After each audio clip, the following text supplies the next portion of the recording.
class. Really appreciate our coaches. They've worked extremely hard recruiting and during this really strange year. It's been hard for us doing a lot of things virtually and not being able to get on the road. But I feel like our staff once again worked exceptionally hard, just keeping in communication with these young men, recruiting them, talking to their families, and we signed 18 new players. We do expect a few more in the next couple days to add to this class, and also wanted to keep a couple spots open for transfers as well. I think the big storyline for this class is the state of Kentucky. Really feel like that was a priority for us coming into it, and really worked the state exceptionally hard. And I want to give a shout out to Coach Morrow, of course. He's going to talk to you guys in a little bit, and all of our coaches, but also to the coaches and to the programs in the state of Kentucky. Since I've been here, there's been so much growth. It's been getting so much better, and these coaches do an exceptional job, and the product on the field is paying off, and it's so much better top to bottom than it was early on. And I think that's the big storyline with this class. Obviously you talk about the 7 young men that we signed from the state.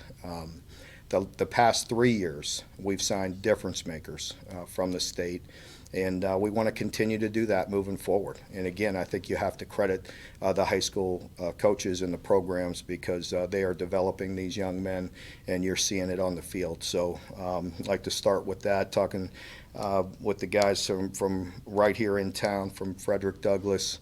Coach McPeak does a phenomenal job, did a really good job stepping in when Brian Landis left, and kept that program going, and really proud to add Jagger Burton and DeKell. Those guys are difference makers.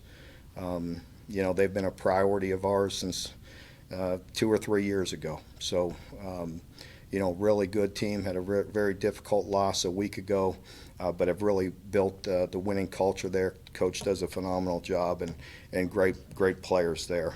Going to Bowling Green, Coach Spader, Jordan Dingle. Vince will be here in a minute to talk about him specifically, but again, big time target for us. Just has all the ability in the world, has that length at tight end that we're looking for, and really appreciate Coach Spader, and adding another guy to play with Vito from Bowling Green High School. And then also getting Justice, his brother, back. Was a big-time player coming out and transferring in from Georgia Tech, so we're proud to add him to the program as well. Moving on to North Hardin. Again, we're very proud. We're going to have 3 North Hardin players as well. Jordan joining Oxidine from a year ago, but Jordan Lovett, big-time defensive back that we're happy to add to this program. And Lavelle. Lavelle Wright's a phenomenal running back, and he'll fit good in this new system we're going to run. He'll fit good in any system. So we're proud of him. And then obviously Kaya. And the one thing about this that I'd like to recognize, Coach Thompson's done a phenomenal job at North Hardin. You can see the way that his teams play each and every year. And the same thing with Coach Lucas. They won a state championship a year ago. We watched Kaya throw a winning touchdown at the end in one of the best high school games I've ever seen. So all these kids come from winning programs and a winning culture, and it's a credit to their coaches. And for the rest of the coaches out there in the state, good luck this weekend. It's going to be a big weekend here in Kroger Field.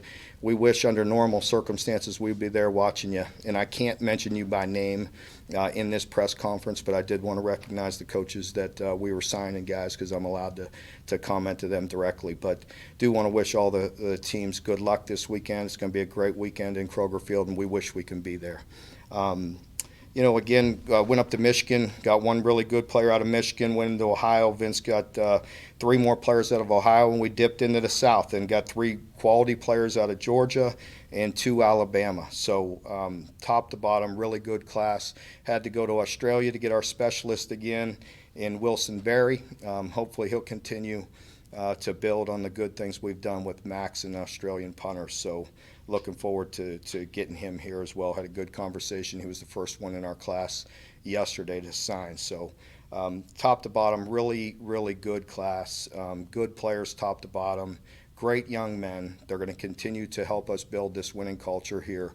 We feel like we have the length in this class that we're really looking for, top to bottom. You know, one thing defensively we were looking for was length in this class, and we really feel good about that. And offensively, we hit all areas. You know, we hit the tight end, hit running backs, hit wideouts, hit O-line, and you know, really feel like there's good players across the board, and that was really important to us. Ready for questions? Sure. Okay, questions. First up, John Hale. Mark, I think it was 3 years ago now in the 2018 class, there was so much attention because you didn't sign a Kentucky player. Not only did you get one of those 2018 guys back today, but you signed all those guys you just mentioned. How important was it in a year where you couldn't travel, where guys couldn't come to campus, to make sure with players you were so familiar with locally to lock those guys down? Yeah, I think that was extremely important, John.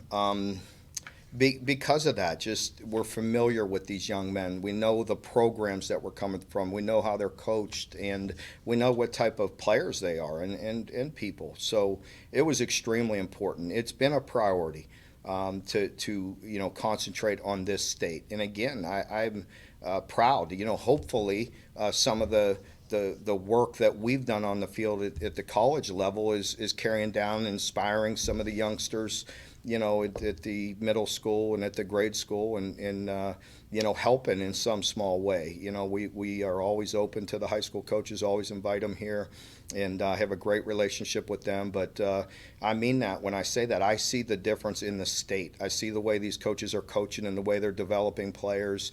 And just in this city alone, you know, there's some teams doing a great job and some coaches really working hard. And you know, I appreciate that. And again, you know that my father's been was a high school coach forever, and I have great respect for the high school coaching and the way they're developing these young men. And this year it was extremely important because you know we couldn't get out and about like we normally would, and watch guys throughout the year and go recruit them in December. So it was extremely important to get the best players to stay home, and we worked hard at that. Derek Terry. Mark, obviously in this class was a big emphasis to add some talent at wide receiver, and I think you guys did that with 3 or 4 signees, but specifically with Chauncey Magwood and Christian Lewis, John Summerall recruiting those guys. Just, I guess what to say about the job that he did, with I guess how much the passing game struggled this year, yet those guys didn't seem to waver too much. Well, without a doubt, John did a great job with Christian and Chauncey. Those guys are difference makers at wide receiver, and then he also went down south and got Khalil Saunders and Martise Thrower, and those guys are really good players. And you know, John does a remarkable job. He really does. He's very versatile. I feel like you could throw him anywhere and he'd recruit well. But to go down south and get 4 difference makers, you know, says a lot about him and how hard he works at it. And in particular, to sign 2 impact receivers, him alone signing the 2 impact receivers, you know, with us struggling to throw the ball a year ago. So it says a lot about John and what we want to do here moving forward. Larry Vaught. Yeah, Mark, one of the other receivers, and at least maybe a surprise to me, we talked a little bit about Ross, how you got involved with him at a time when you couldn't travel, and what you expect that you have with him. Well, I think, you know, the other 2 wide receivers in Devontae Ross and DeKel, both are impact receivers, and we needed them. We needed that speed. We needed some explosive guys. But with Devontae, we had our eye on him for a long time. And to be honest with you, we kept that really pretty low and under the radar on purpose. And, you know, we really liked him and wanted to see progress in certain areas for him and on the academic side. And he took care of business. And so I think that's what made him so attractive. So, Larry, I like that hat, by the way. That looks good. Yeah, looking good. Sorry, I forgot I had it on with the grandkids. Forgot it was on there. Yeah. Sorry about that. Yeah. It's all good. Maybe I could borrow that. I like it. It's blue. Blue Santa hat. Yeah. Okay, Josh Moore.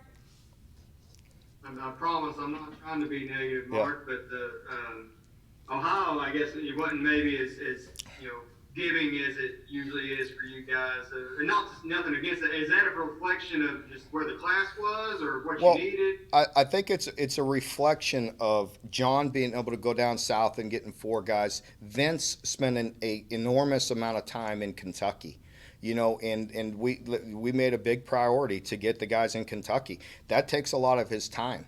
And then with COVID not being able to go back and clean back up, and Vince making that normal late run through December and seeing guys face to face, that's where he does a lot of his best work. But we're going to continue. Ohio will still be really good to us, and we have great respect. You know that when we talk about Northern Kentucky, and you just go right across the bridge there, and we feel like that's part of our home state as well. And so we'll always recruit Kentucky and Ohio, that in that border in particular, hard, and we'll get very good players from there. But it also just says that we're expanding. We can be diverse and go to different states, and we don't have to just concentrate on one state and one state alone.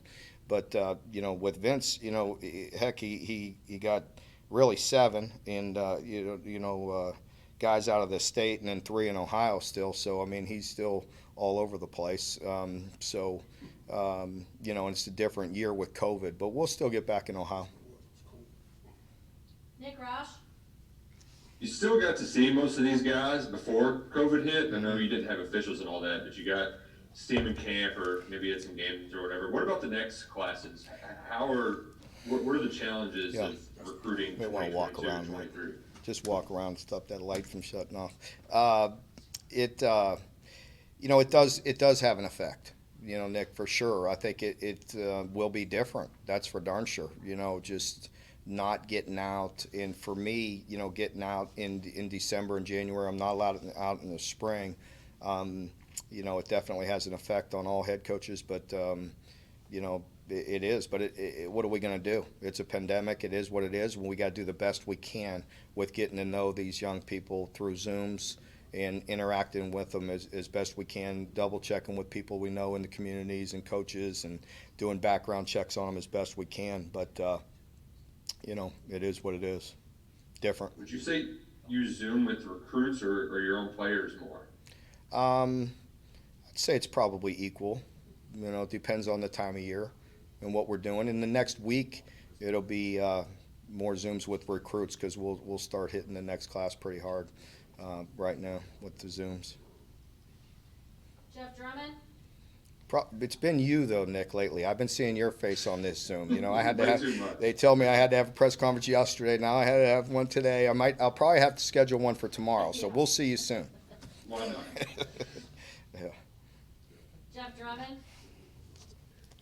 Yeah, Mark, I'm assuming these 3 offensive linemen you've got, I'd like to hear a little bit more of them, and I'm kind of wondering, I'm sure John put in a lot of advanced work on them and is largely responsible for kind of identifying the kind of guys that you've had a lot of success with up front. And are they kind of a reflection of him?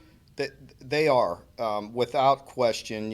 Paul and David, 2 Ohio offensive linemen, tough, physical guys, that John identified and loved, and so they fit the bill. And then with Jagger, he's a different guy. He's a difference maker. He's an impact player. He runs and moves as well as any offensive lineman I've been around, and had the opportunity to see at this point. And I know he's only going to get here and get better, but he has such a strong work ethic. He's such a great young man, great family. Really appreciate Jeff and Teresa. They've been very thorough through this whole process, and Jagger's been wonderful to recruit. And he's a different type of guy. He's just very humble. He works extremely hard, but he's unbelievably athletic. John Hale. Mark, talking about Jagger and Carroll, I mean, for all your in-state recruiting success the last 5-6 years, there have been a few high-profile ones in Lexington and Central Kentucky that have gone against you. What message did it send to keep those guys in particular? And then just what was the communication like when you can't even see them in person, even though they're just down the street or whatever it was? Well, it's a couple things. I mean, listen, everything works out for a reason, and you never know how things are going to go. Just like Justin's coming back, and we welcome him back with open arms. I mean, there's a lot of good schools out there and good programs. We do work extremely hard to keep the best talent at home, and we want them here. And I think that's evident by the way we've been working it the past couple years. And it has been strange, whether they're right down the street or far away. It's just different. I mean, I know I use that word a lot. You guys would probably make one of those little cut-ups where you make fun of me. But it's a very different year, and this was strange. And, you try to get to know them as best you can over the phone. I will say young people and all of us adapt like we all have to. It's just like us having this conversation. And again, you guys have been, doing this with you every week, throughout the season and a couple times a week with the press conferences. And we just all adapt and do what we have to do. And we'll continue to do it until they tell us otherwise. Okay, let's do these last two with Josh and John, and then we'll get to Coach Marrow. So we'll start first with Josh Moore. Mark, I don't expect you to throw out names, but you mentioned maybe some guys coming in the next few days or whatever. Maybe an idea of what positionally or what those guys might be bringing. We'll see. Some needs. We're going to concentrate on some needs, and so we will see. I also purposely left some spots open for some transfers as well. I think with the rules passing and the flexibility with the transfer, you have to leave a few spots there. A year ago, we had such a good recruiting class, and I was really crunched for numbers right down to the wire. And that's pretty stressful, on a head coach. And that's why you see, I'm just throwing out a number, I would guess probably nine out of 10 programs in the country are under the 85 limit, because it's hard to hit that number perfectly with having 25 initials. So we're only allowed 25 initials no matter what. So some years you have more room than others. And last year was a small class, but we signed a lot of guys. And so you count on a little bit of attrition to hit your 85. And it worked out, but I don't want to live in that world every year getting that tight. John Clay. Mark, my question really kind of goes back to yesterday. When we were talking to Coach Cohen, he said that one of the connections was Coach Cromer with the Rams, the offensive line coach. That you guys are friends, families are friends, and what can you talk about the relationship? And what did he tell you about Liam? Yeah, Coach Cromer and many others. Coach Cromer's son played and coached with my brother at Oklahoma, and we know him from vacations and time in Florida. And, but I know several other guys, so I know quite a few guys with the Rams and did a lot of research. And, and you could tell by the people that make comments on Liam that he's just a very sharp individual and, really has a good command top to bottom. I think the area of expertise that I was looking for was QBs and receivers, and I mentioned that. I think that's the big key for me with the OC was being very detailed and having total control of the quarterback and receiver room, because that's the area where I feel like we need to make the biggest jump. All right, thank you, Coach. 1 second, and we'll get to